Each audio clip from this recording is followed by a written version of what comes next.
Pak Diar Susanto, Kepala Dinas Ketahanan Pangan dan Pertanian Kabupaten Jepara, matur nuwun. Dari Pak Abdullah tadi juga ada pertanyaan dan masukan terkait pengembangan pendidikan di Jepara, terkait insentif guru swasta dan lain sebagainya. Di sini sudah hadir Pak Ali Dayat, Kepala Dinas Pendidikan, Pemuda dan Olahraga Kabupaten Jepara.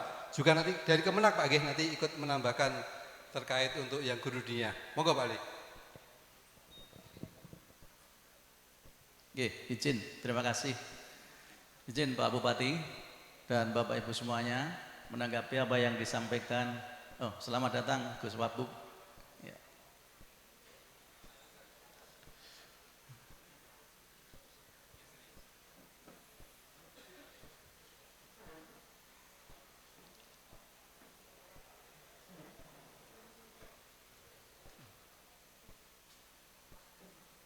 Oke, izin menyampaikan Pak Abdullah yang sangat kami hormati dan Bapak Ibu semuanya terkait dengan guru sejahtera, ya Bapak Bupati dan Gus Wabub ini melaksanakan visi misi juga Pak terkait dengan kartu guru sejahtera dan juga kartu sarjana.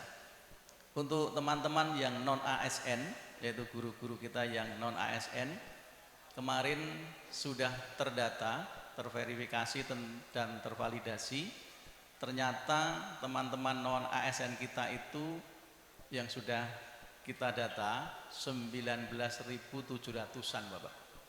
Itu yang ada di DPA kami adalah termasuk guru RA, guru TPQ, guru Madin, dan Ponpes, pondok pesantren.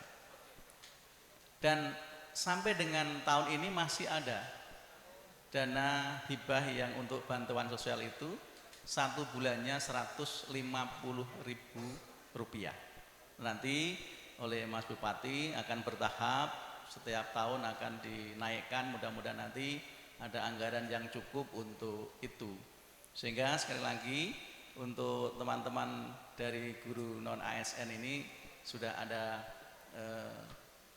tambahan 150.000 per bulan. Tetapi di tahun 2025 ini anggaran kami tidak mencukupi untuk 19.700 itu, baru untuk 11 ribuan teman-teman guru non ASN kita. Sehingga sekali lagi nanti butuh kesabaran untuk tahun-tahun yang selanjutnya. Apalagi ini baru tahap efisiensi, jadi mohon dimaklumi segala kondisi yang masih ada di DPA kami. Selanjutnya terkait dengan BOS, bantuan operasional sekolah. Memang selama ini kita masih menerima yang reguler dari APBN, yang BOS pendamping dari provinsi maupun dari kabupaten kondisinya juga belum bisa mencukupi. Tetapi ke depan mudah-mudahan sekali lagi kalau ada anggarannya pemerintah kabupaten bisa kembali untuk memberikan BOS pendamping. Ya, yang 150.000 itu ini sudah proses, nanti kan di SK-kan Pak Bupati 11.000 teman-teman kami itu sekitar biasanya itu akhir tahun, tetapi ini nanti tidak sampai di bulan Juni supaya sudah bisa dicairkan. Sekali lagi belum sampai semua 19.700 orang, tetapi baru 11.000-an. Tidak sampai Juni, nanti mudah-mudahan segera kita SK-kan untuk bisa dicairkan Bapak Ibu. Yang selanjutnya tadi Pak Mas Bupati juga punya program yang namanya Kartu Sarjana. Ini kami sampaikan juga bahwa nanti teman-teman kita yang mau kuliah, yang dari kategori kurang mampu, teman-teman yang keluarga kurang mampu, nanti akan dikuliahkan secara gratis oleh pemerintah Kabupaten Jepara lewat pimpinan beliau Mas Bupati dan Gus Wabub ini.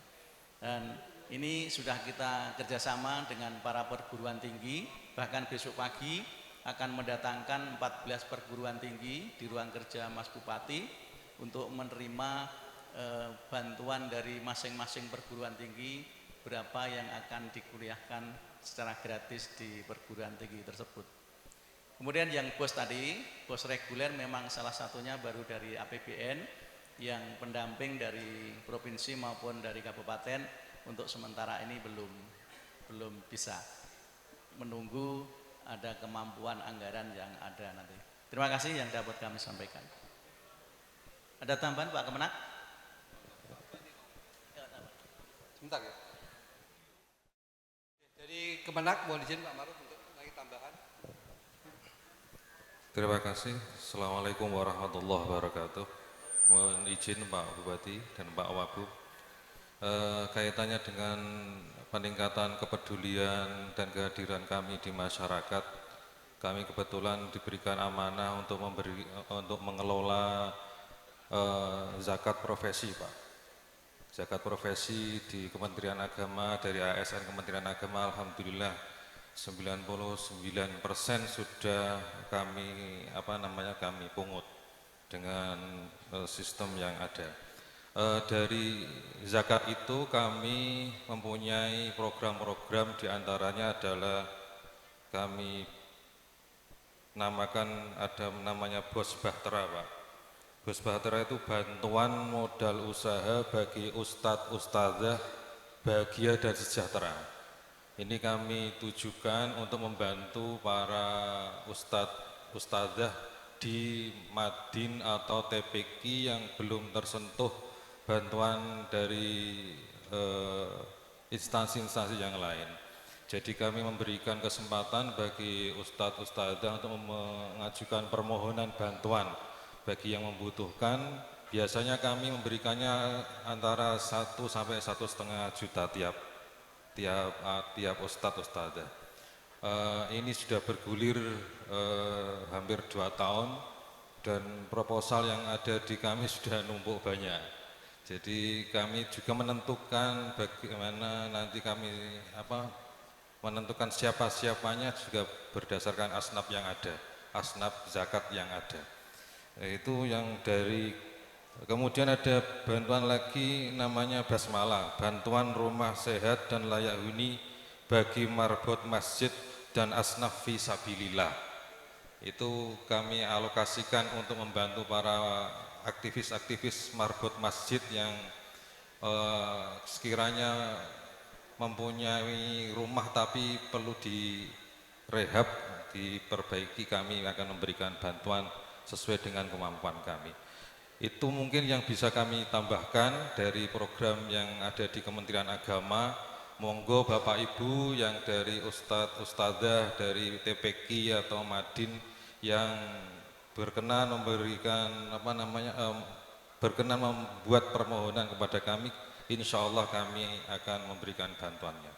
Terima kasih. Assalamualaikum warahmatullahi wabarakatuh.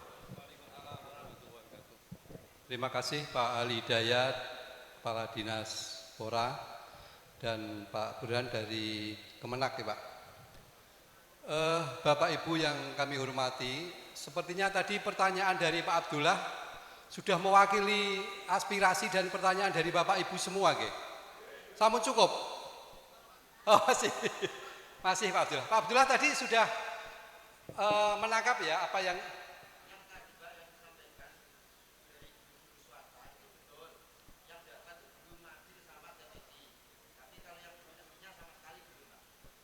guru Ibtidayah SD anu nggih. Nggih. Nggih Pak Abdullah. Untuk masukan Pak Ali yang MI. Nggih, mohon izin. Sebenarnya yang untuk MI, MTS, MA itu di ranah Kemenak, Bapak. Tetapi nanti kalau datanya bisa kita gabungkan, nanti akan kita sondingkan. Karena seperti ini ada bantuan PIP, kami sambung Mas Bupati, ada bantuan program Indonesia Pintar, itu 2.500 dari aspirasi Ibu Rere itu juga diperuntukkan untuk SD, SMP, SMA, MA. Kemudian SMA, SMK. Kemudian yang nantinya dari Pak Wahid Gerindra itu untuk teman-teman kami yang dari Kemenak, yaitu MI, MTS dan MA.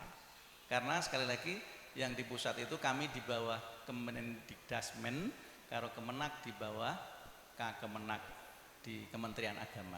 Ngaten Pak Abdullah. Terima kasih Pak. Namun harapan saya, ini dari mungkin kebijakan dari Bapak Bupati lah, ya jangan sampai dibedakan tadi seperti PIP. Kalau SD, SMP, SMA udah dapat, namun yang MI, MTS, MA belum. Jadi menurut saya kita sama-sama mencerdaskan anak bangsa, nggih. Dan semua anak bangsa ya harus diberlakukan sama. Nggih. Maksudnya kalau murid SD, SMP, SMA dapat kartu Indonesia Pintar, begitu pula yang MI, MT, SMA, saya berharap karena kita juga sama-sama anak bangsa. Terima kasih, Pak. Nggih, nunggu saja nih Pak, sudah proses. Monggo. Matur nuwun, Pak Ali. Masih ada, betul Pak? Masih. Tadi yang bantuan pertanian, Pak, yang itu bantuan peternakan belum dijawab, Pak. Kambing Sudah ya? sama Sudah.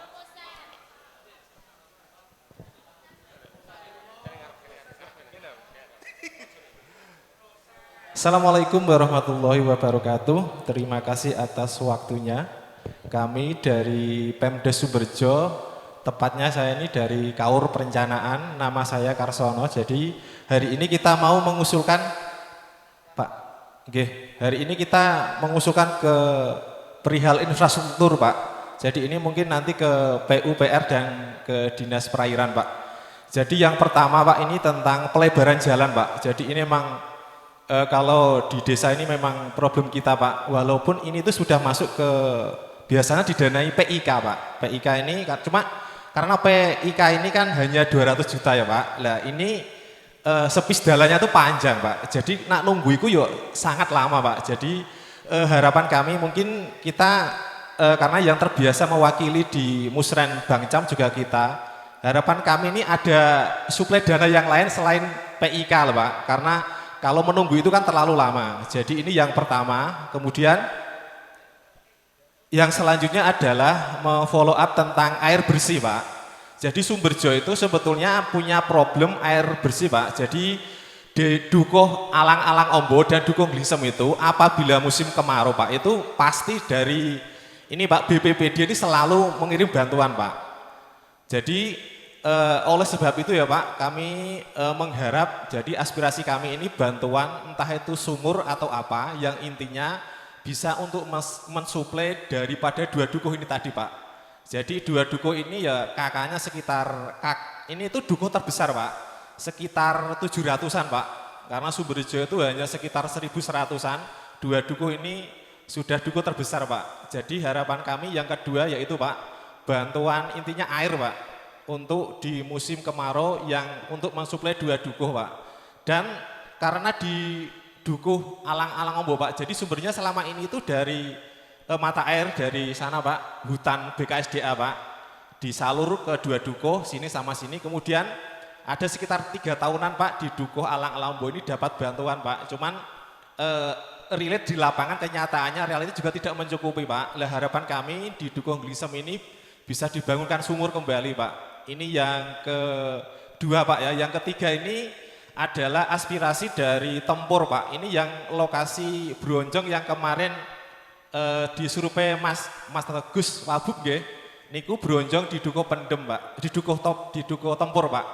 Intinya memang itu sangat penting, Pak. Jadi aspirasi kami agar cepat di follow up, ditindaklanjuti dari Dinas Perairan, Pak. Ini yang ketiga, Pak, ya.